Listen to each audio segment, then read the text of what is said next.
So the first part, we're going to be doing phase one, organization and issue selection.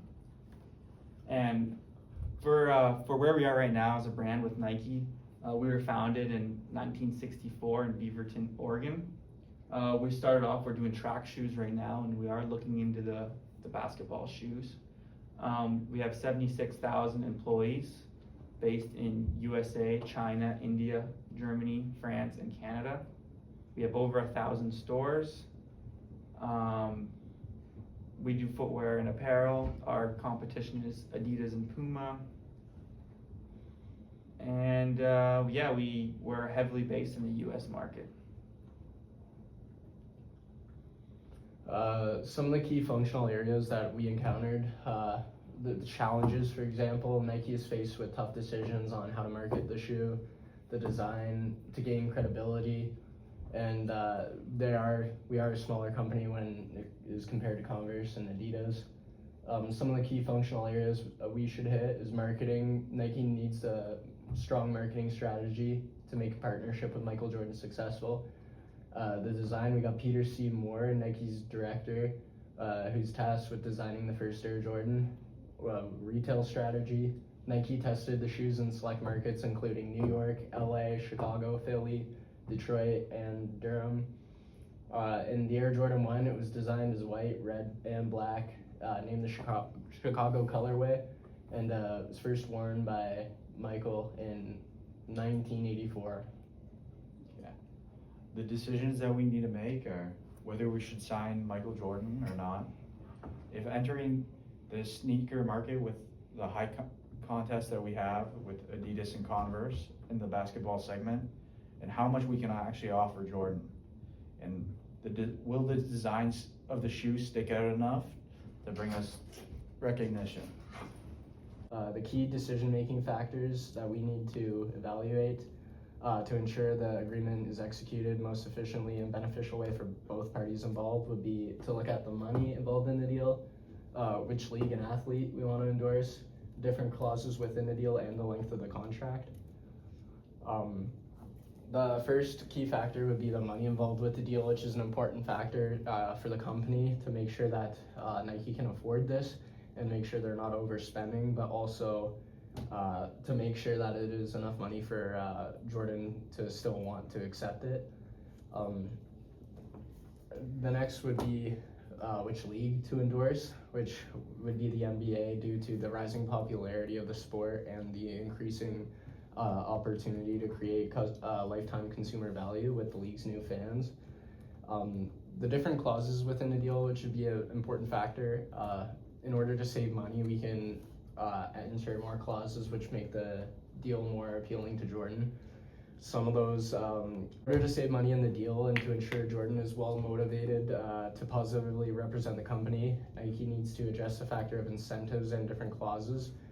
Those would be like hitting a certain point mark throughout the season or brand equity. The length of the contract is another factor which matters because it outlines how long Michael is obligated to represent Nike. The length of this time is also important to consider because it's how long we would need to pay him per year. And then lastly, it's clear that Michael Jordan would be the best candidate for this role due to he is the second American drafted in the draft. The only reason why he wasn't the first was because the team drafting ahead of him, they had a position need that they needed to cover. And it is clear due to his career in the NCAA that he is an emerging star who, if all done right, has a long career ahead of him.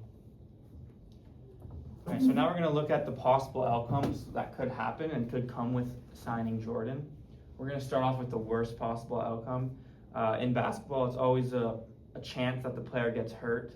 So we're putting up a lot of money out front for Michael Jordan.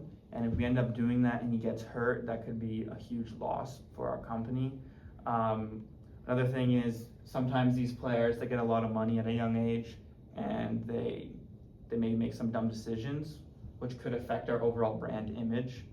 So those could be some of the bad outcomes. He could get hurt or overall affect our brand image. And then now to the moderate outcome, he ends up being an average player. He has a lot of potential right now, but sometimes they don't always pan out. So we could end up spending a lot of money on him and getting the shoe deal, but he ends up not being as great as expected. This still wouldn't be horrible for our brand since we are not really in the shoe game at all right now for basketball. So if we even just get an average player in the league, it could we could step over that barrier, because right now there's a high entry barrier for this market. And then for the best outcome, Jordan could be what he's expected to be, a star player, someone like Larry Bird who's dominating the league right now. If we get a player signed like that, it could change our whole name in the sneaker game and in the basketball shoe game. Right now we're not known. No one really wants to sign with us. So if we sign someone like Jordan, other players are going to want to sign with us. We might come out as cool as Adidas and stuff like that, and Converse, as we're not really at that level right now in this market. And then lastly, no outcome. We could also choose to sign another player if we choose. So if we choose another player, this Jordan is no longer in talks or in discussion with our brand, so that would be no outcome. I guess we're on phase 3 now. Just take a second. Just make sure it's still recording. Yeah, we're good. How long is it at? We've ripped through that. This one's at 5 minutes. What are we at in total? 8. You guys gotta try to get, It's not bad. That's 4 minutes each. try to get 10 minutes, and then if we're not there, we just summarize it. Yeah. Phase 3 is our integrated decision-making strategy. So first we want to cover what our strategy will help Nike achieve. Our strategy ensures Nike has an understanding of all potential outcomes. This is so that we can present our recommendation without Nike taking on any unknown risks. This also allows us to pursue the course of action with the highest probability of achieving our desired outcome while also balancing any risks and ethical concerns.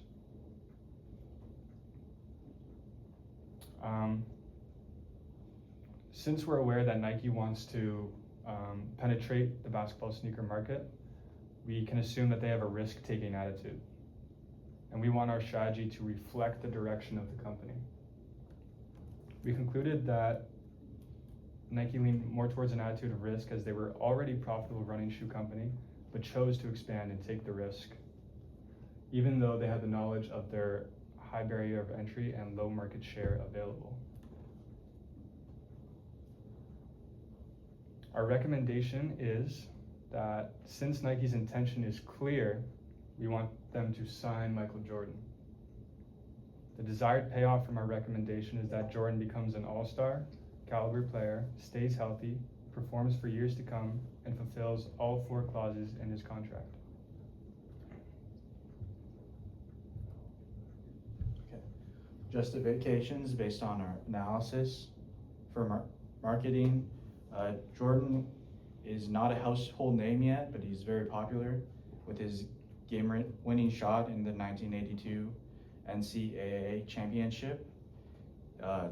NCAA All-American with his junior and sophomore seasons, and the winner of the Naismith and Wooden College Player of the Year. It won't take long for Jordan to become a household name. He's obviously a rising star in the basketball scene. Along with marketing, our new shoe, we plan to make it a different colorway, red and black, and hopefully that will draw attention, but may cause some concerns with the NBA's current league standards for shoes. But we're thinking that that'll bring us more attention as a company, because it is very different from our competitors. Instead of mostly white, we're red and black.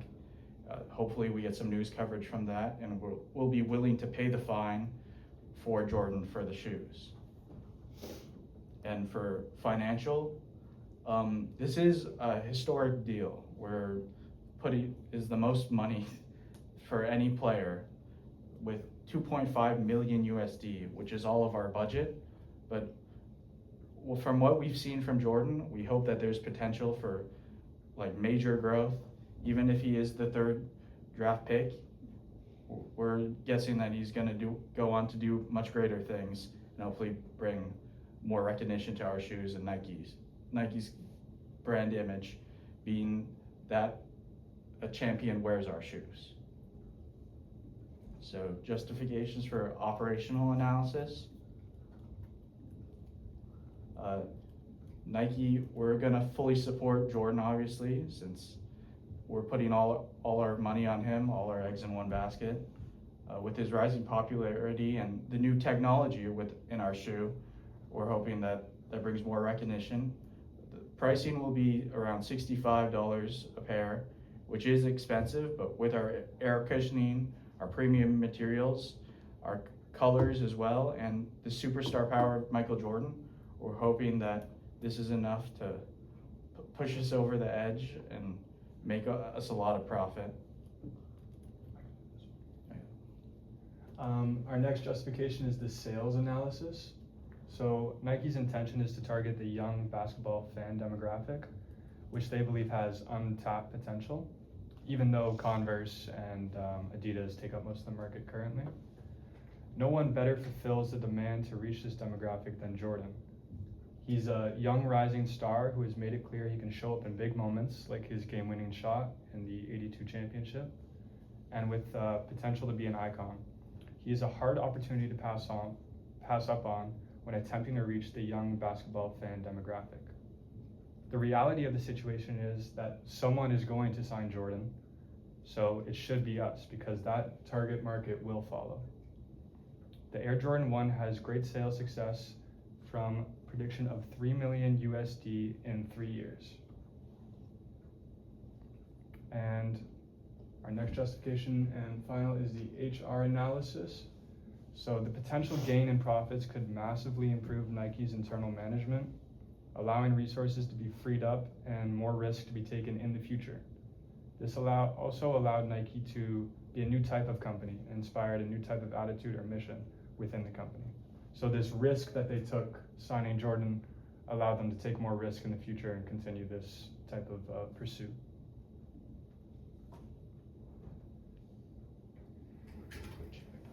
This was me. We're at 11.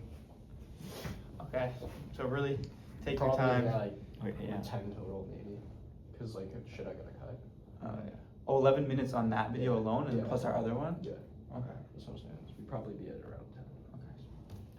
Okay, so now we'll talk about the considerations of uncertainties and risk in this business deal because like Nike is taking a big risk in signing Jordan and like just getting him on the board with their shoe brand. So the biggest risk that they face is like in this case like us we face is like if Jordan faces a career-ending like risk injury on court or like off court, so that's like a big risk.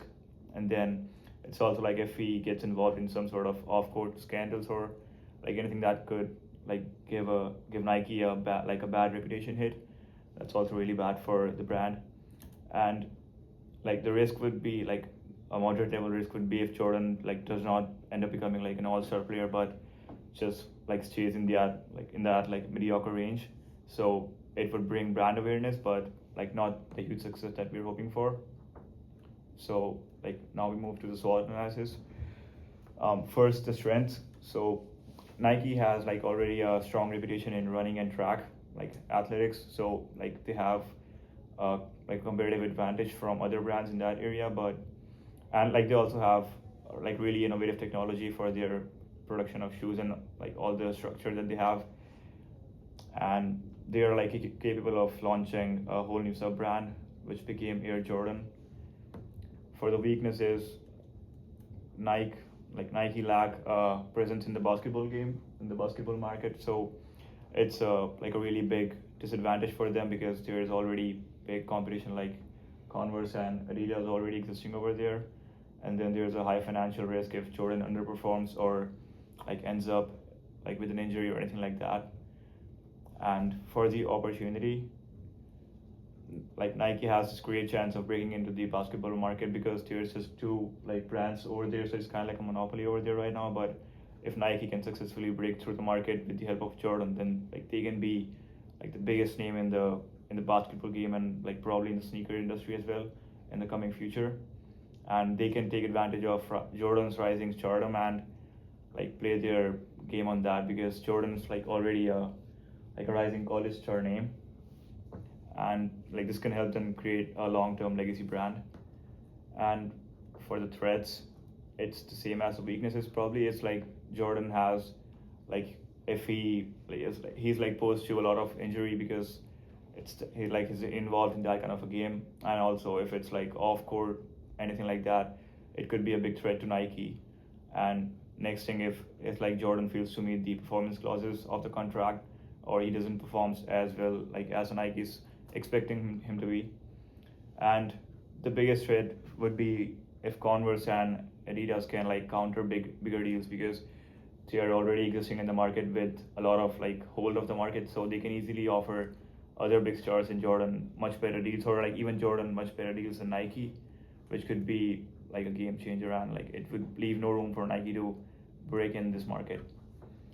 So for the summary, it's for the strengths, we have like brand reputation that Nike already have, the innovative technologies that they use, and their ability to launch like for sub brands which they have like shown in the past. For weaknesses, they have no presence in NBA. They are like facing a large financial risk, and they are facing like major competitors. For the opportunities, they have chance to enter the NBA market and reach a younger audience, because Jordan's like much younger at that time and he's a rising star, and they can build a long-term like legacy brand.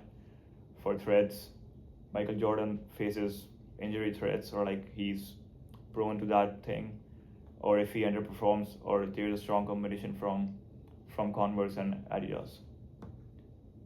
And next we look at the risk reward matrix. So how would things look if Jordan performs the way Nike wants like him to be? So the best case would be if Jordan becomes a superstar player, then Nike, like they have this prediction that they'll earn more than $1 billion in revenue from sales and all the other sources, and this would make them like the most dominant player in the basketball sneaker market, and it would like change the whole scene of NBA and sneaker. And the likelihood of this happening is medium high. It's medium high because Jordan is an upcoming star. He's already performing well, and like Nike is not only present in the NBA market, but besides that, they have a good hold of the market. So this would keep this on a medium high level.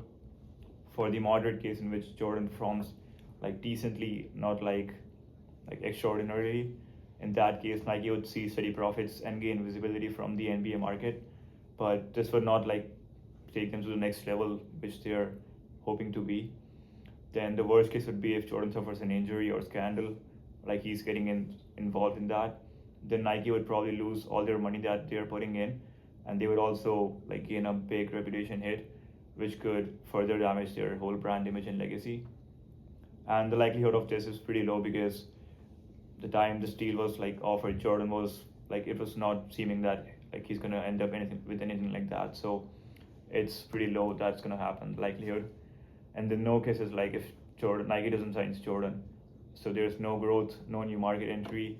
This could happen if Adidas or Converse give Jordan a better deal, or like if he just backs off.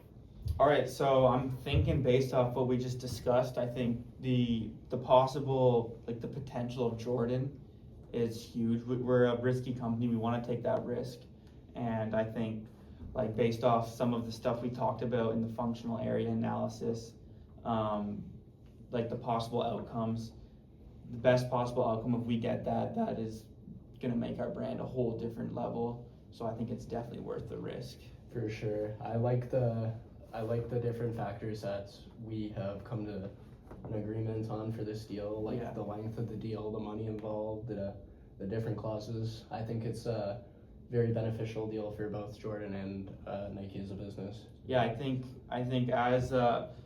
as contracts go on, if we lock them in long term now, the contracts keep getting bigger every year. So it might seem like a big hit now for us, but maybe 5-10 years down the line, it actually will end up being a good contract. As you know, the money gets bigger involved in these brands. I think it'll be a good choice. What do you guys think? Right. I'd have to agree, because especially the stipulations protect us from any fallback maybe.